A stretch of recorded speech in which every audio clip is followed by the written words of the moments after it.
All right, we are there. Not quite there on Facebook, but we're getting there.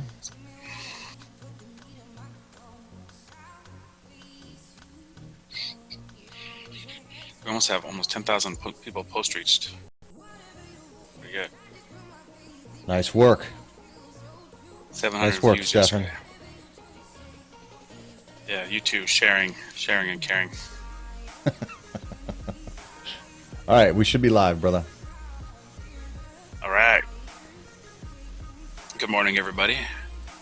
My name is Stefan Cotton, and I will be your host for the next 9.5 minutes while I share and pay very little attention to you. Well, this is the part of the show where we share this out to everybody, so that way you can watch it. There's a good chance that you're not watching right now because we haven't shared it yet. Right? Yes, correct. And I'm trying to turn on the Facebook comments here, and I'm having some issues. Issues, man, issues. If I don't get it turned on.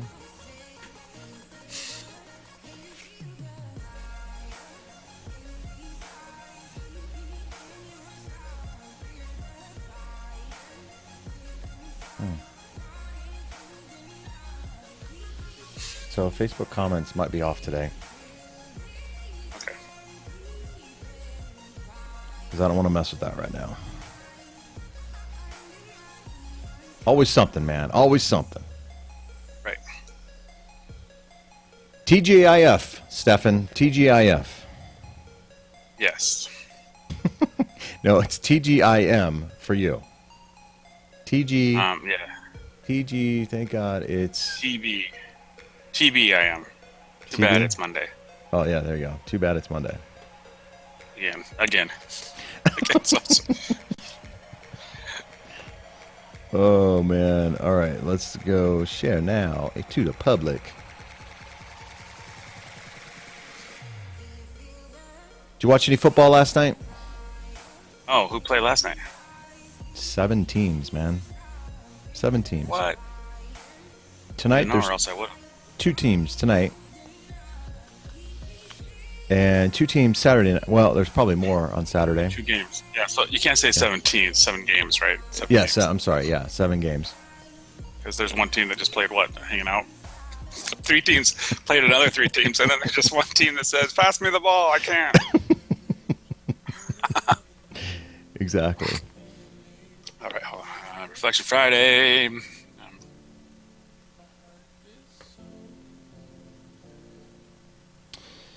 Yes, a little reflection. Watch and enjoy our show. We are happy to be here. Hashtag TGI Friday for Jason. Hashtag TBIM for Stefan. Hashtag Real Estate Show. 22 minutes. Hashtag Ask Your Lender. Hashtag Ask Your Realtor. What? Your hashtags, man. You are hashtag crazy. Hashtag. Why not? You never know. Hashtag you never know. I'm gonna put that on there. Oh, man. Hashtag, stump the lender.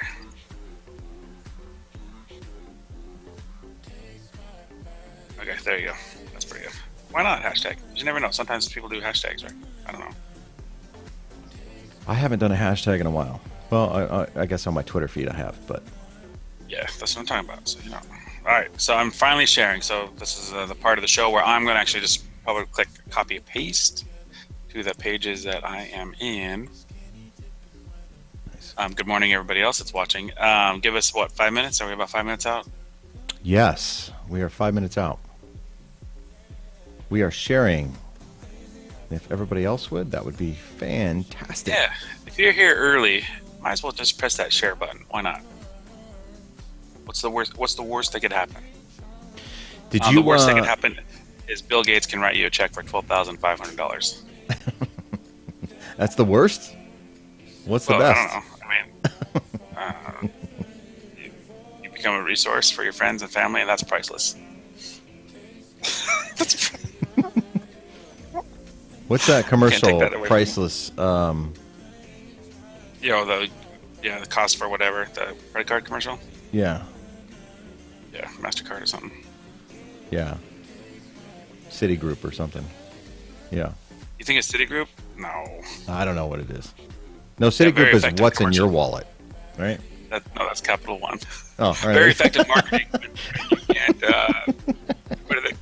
They're doing a really stand-up job. Those guys. You can't remember. Oh, Everywhere man. you want to be. What is that? Shadow. Yeah. Right. We're getting close, everybody. Thank you for watching. This is going to be a continuation on yesterday's episode with questions and answers for your realtor. Top Yes. 5 questions you should ask your lender. Top 10 questions you should ask your lender. Top 10 questions you should ask your realtor. And not in that order. They're just hot questions, I'd say. Number 5 question you should ask your realtor. It does feel like a Friday, though. Totally, man. I'm looking at some houses after this at noon. Today's a Um, Friday good day. one of my out-of-state buyers is in town, Yes. and then my other out-of-state buyer comes to town on Sunday. So Nice. Nice. every day is Monday. Every day is Monday. Every day I'm hustling.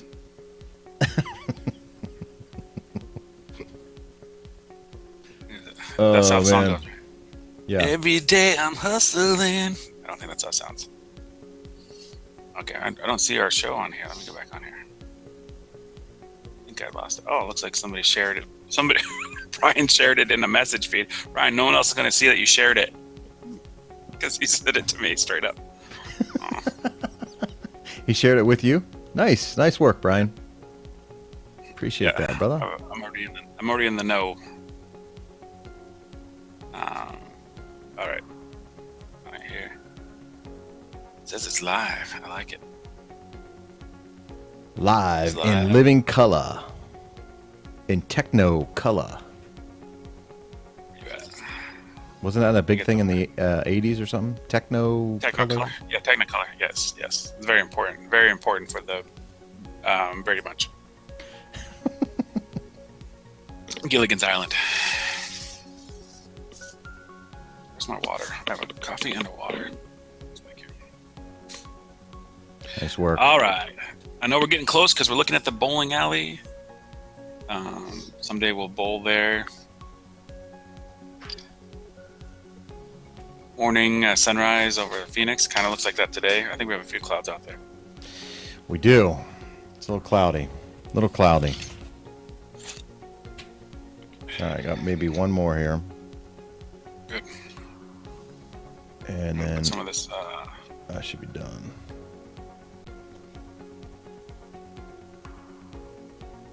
I'm putting some. Putting this in my water. Mayo. Oh, yeah, that's what I use, man. So I should get Although sponsorship.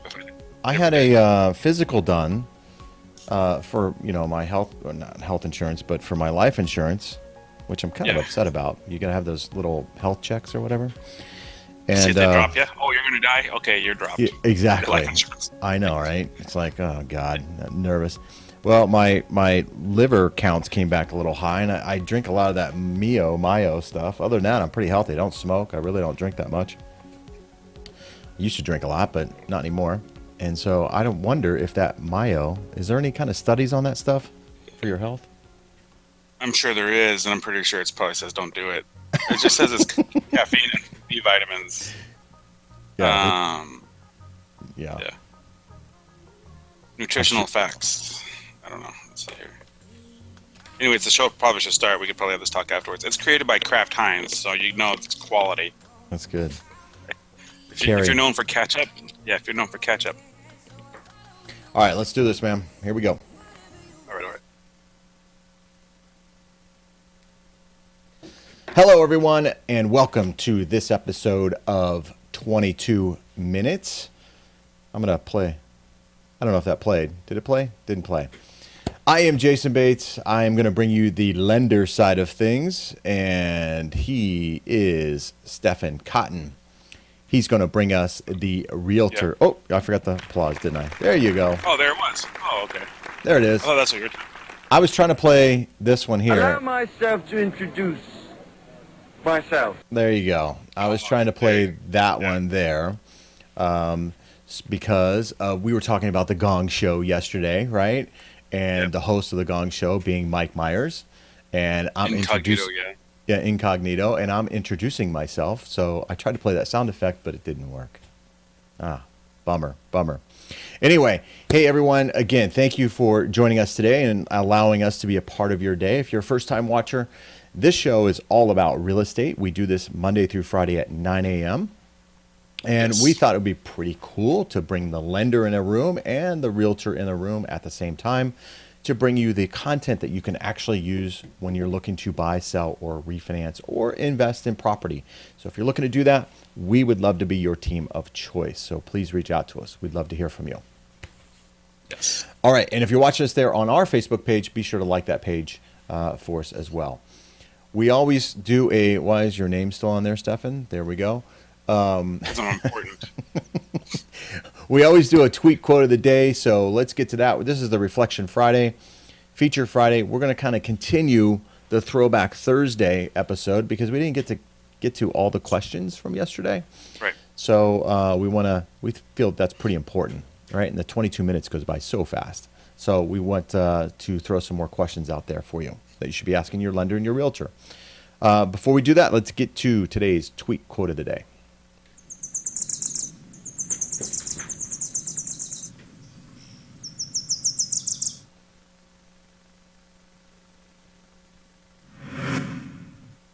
There it is, flying from the tweet. You think Abraham Lincoln really said this, Stefan?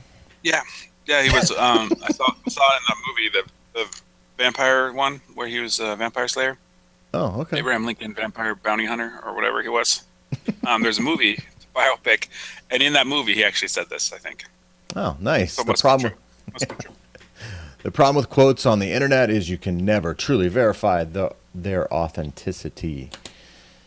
Thank you, Mr. Abraham Lincoln, President Lincoln. Appreciate that. I'm pretty sure that wasn't him. The irony. The ironic. It's Friday, man. It's Friday. It's Friday. Abe was around when the internet was there. Or here. Oh my goodness. Is it going south on us, Stefan? Is it going south? Yeah, Mayday. Pull up. No. Mayday. Yeah. Hey, what do you say we just get right into these questions here, man? Because Please. Well, do you want to reflect on the week first? Or, reflect on the week. Yeah. We didn't talk about the reflection week stuff, but there was I want to tell you something that was kind of funny because I have an escrow going on, and there was just a little misunderstanding. Sometimes when you text back and forth, you kind of get like a little shenanigans or like what is that? Oh, that makes sense, or it doesn't make sense, but I'll say okay. I have a buyer that's out of state. Mm-hmm. He needs to mail. I told him to overnight the earnest check or wire transfer. Which does he prefer? Mm-hmm. He says, well, why would I overnight it? Or, he's like, why overnight? I said, well, that way it gets quicker. I go, maybe snail mail works fine. Just get it in there by Wednesday. Okay, that sounds good. And so then Wednesday comes around, there's no earnest check. Thursday comes around, there's no earnest check. I said, did you send off that check? He's like, oh, I thought you were sending it to me. I thought, you're paying him to buy a house, Stefan. Come on, get with the program. And what were you going to do? He's like, well, I thought I was sending it to them after. I was like, why would you have to touch it? He's like, that's why I was confused by it. I should have probably asked for clarification. Because I was like, why would you overnight me an earnest check? I didn't know, but I figured you don't need to spend that money on overnighting it for me. Just get it to me on Wednesday. That's what his thought was. And so, probably the lesson learned is make sure that everybody's on the same page. You, buyer, are sending me an earnest check or straight to the title by 24 to 48 hours. Very clear. So that's probably one of the reflections I got is communication is key. So that way everybody's on the same page. It is key. It is key. It is key. What about I you? don't really have anything unusual other than I've got a transaction going on right now that little frustrated. Man, I need to, I don't know, go take a chill pill on it because you ask for information from a client or buyer and you don't get it. And then all of a sudden it's your fault because you're not getting it when it's been repeatedly asked Yeah. for several weeks and the buyer doesn't get the information to me. And then all of a sudden there's a lot of pressure on me to make that close of escrow because earnest money is at risk and so on and so forth. And everybody's coming at me, yelling at me. And it's like, look, guys, I'm only human. I can only do what I can do. If I tell you to do The something, get on it. you got to be superhuman in this job. Everybody knows that. You got to be Yeah. bulletproof. Yeah. Here's how I kind of explain that to buyers when I sit with them, because sometimes you meet somebody at an open house or something, they don't know you, they don't trust you. It's kind of like dogs at a park where they kind of like sniff each other's butts to see if they're cool or something, But you don't do that at an open house. Don't do that at an open house. That's awkward for men Come again. to do that, right? But it's the thing, like, oh, are you cool? Okay, Oh, I'm cool, man. whatever. But so when you sit with the buyer, and specifically in your role, I say it's kind of like going to the doctor for the first time. Let's say you're like, let's say your shoulder really hurts, like my shoulder, because my shoulder does hurt. So let's talk about that for a little bit. But it's tight. I can't, this hurts a little bit. Yeah. So I go to the Rotator cuff. doctor because I go to the doctor. Oh, good. I don't need to go to the doctor. Thanks. I'm just kidding. You solved it for me. But I go to the doctor, and the doctor says, what brings you in today? Mhm. I say, well, I got some pain. Oh yeah. Could you be a little more specific? Where's the pain? Oh, somewhere over here. Somewhere. So it's on the right side. Yeah, I'd say it's on the right side of my body.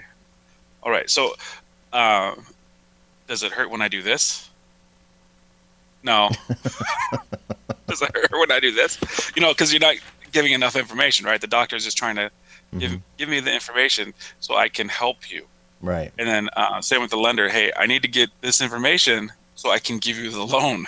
Yeah. So you want to buy this house? I need your help. Instead they're like, so what's your credit score? I don't know. It's Well, not the that one good. thing, Or the it's one pretty thing it good. does to me is that in an effort to make the close of escrow, because the close of escrow is super important for all parties, right? I'm submitting a file to my underwriter that doesn't have all the information for her to make a credit decision on. And so it puts a lot of pressure on her to make a decision and make her accountable for that decision when she doesn't have all the information. And then when we get the information, then there may be additional conditions that come in because she wasn't able to review everything, which then I got to go back to the buyer and ask for additional documentation, which then pisses the buyer off because then they complain to the realtor, well, they're conditioning, they got more stuff. Well, I mean, what are they asking for? Right arm and left leg and blah, blah. It's like, well, had you gotten me everything at once, we could have handled this all in one thing and not had this piecemeal kind of thing going. And that happens a lot. Like, to all the buyers out there, if you can organize your finances when you're purchasing a house, just your financials, right? Tax returns, W-2s, pay stubs, the basics, and send them to your lender all at once, that would certainly mitigate a lot of questions, I guess, or a lot of need for back and forth. And Right. I think that's part of the frustration. People want an easy. That's why that Rocket yeah, mortgage or something seems to be easy. I don't know how that worked out for Yeah. everybody. Too yeah, much about it, but it's not I as get it easy as though. that. 'Cause, Yeah, well, I get it. you're It's- lending money to a buyer, and I need to know these answers before I can lend you the money, because this is a big check I'm writing. How big is Yeah. the house? How much is the check? Like 300, 200? Yeah, it's 305,000. Yeah, I'm writing a check for $300,000. Please just give me the paperwork I need. Yeah. Get it to me in timely fashion. If we want less stress, you got to help. You're part of that equation, Mr. Buyer. All right. Well, enough of that. I'll get off that rant. Yeah. Oh, I feel better now, Stefan. Thank you for You're the welcome. You're welcome. for the soundboard. All right. Come so- again. there you go. Allow myself there to we go. introduce myself. Okay. Oh, All right. all right. Mr. Myers. Okay, so here let's get right into the questions here. We're going to change the background here a little bit. Yeah, I'm ready. So, we'll do yours first here. Yeah, throw a question at me. I'm ready. Can I see your references? Yes. Where? Yes. Who do you want? You want my mom? You want my wife? Meet me down at the bar, and you can talk to the bartender. Right. Oh, okay, so I'm kind of right. The we have a little sheet that has a few of our references on it, and we got a few people that said stuff to us on our one of our pages, the Cotton Group of West USA. Mm-hmm. Zillow's got a few, Yelp's got a few. I should probably have a better organization of that, but yeah.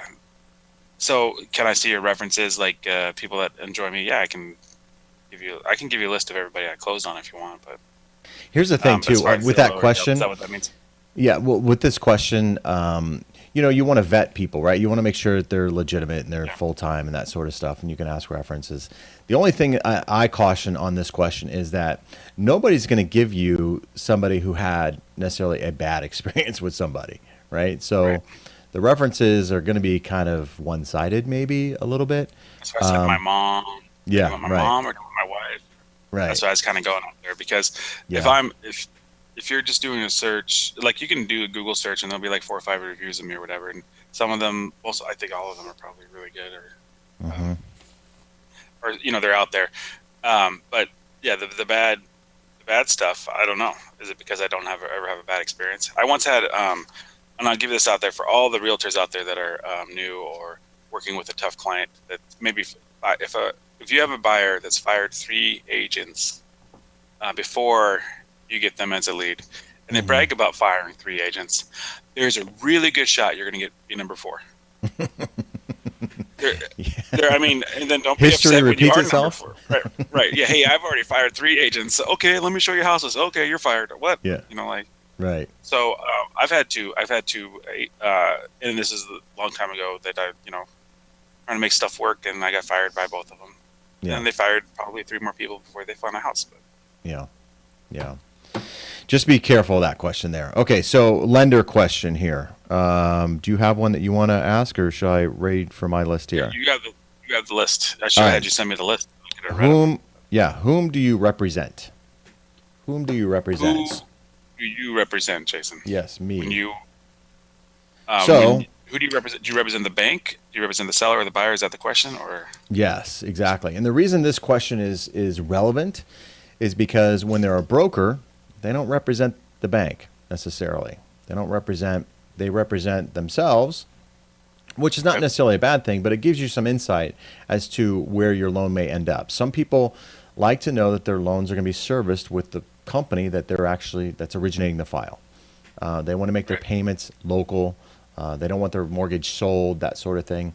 And if you are one of those people who want your mortgage, with the company that originates the file, then ask that question. Who do they represent? Do they represent the bank or the lending institution, or do they represent the brokerage that then sells the loan to the servicing company, kind of thing? So I get that. I get asked that quite a bit.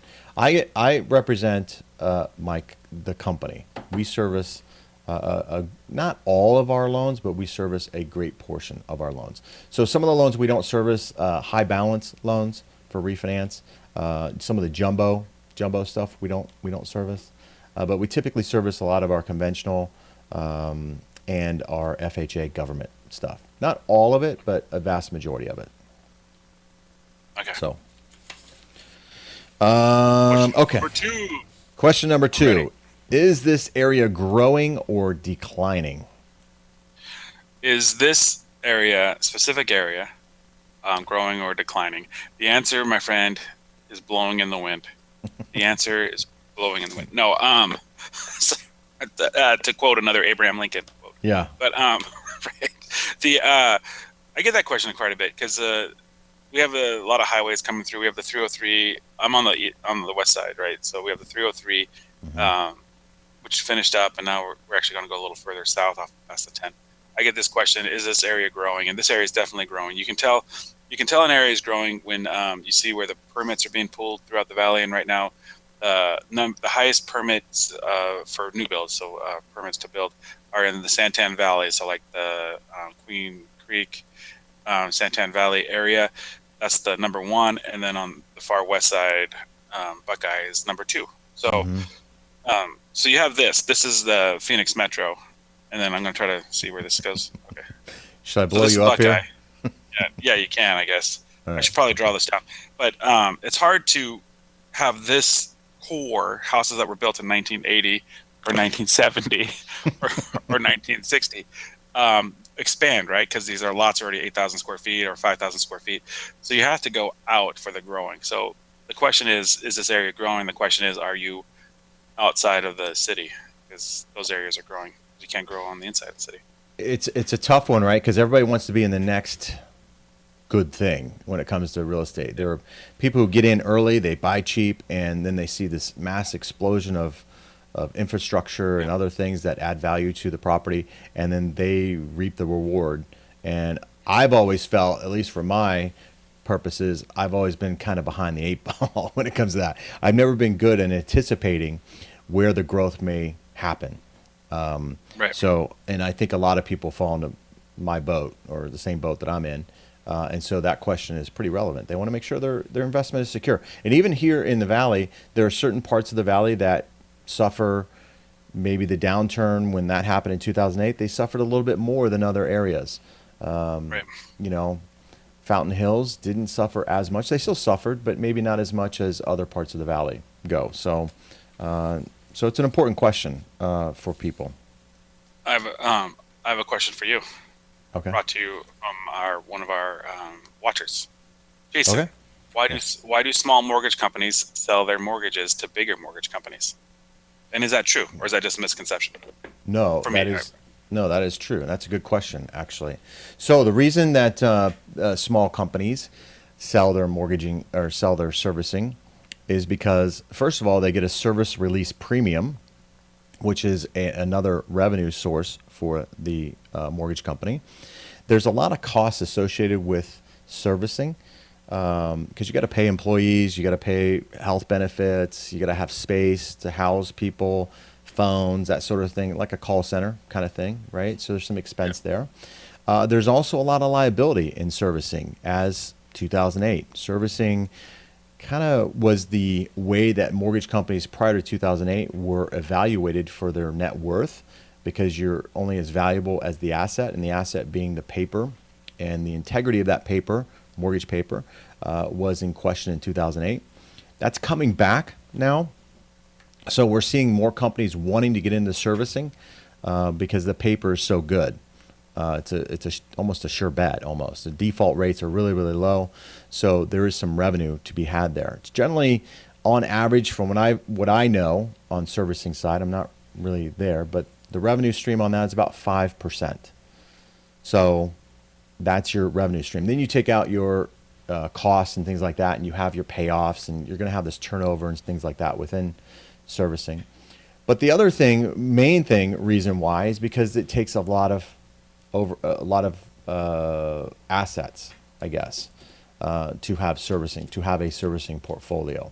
And small banks just don't have the resources to have those assets.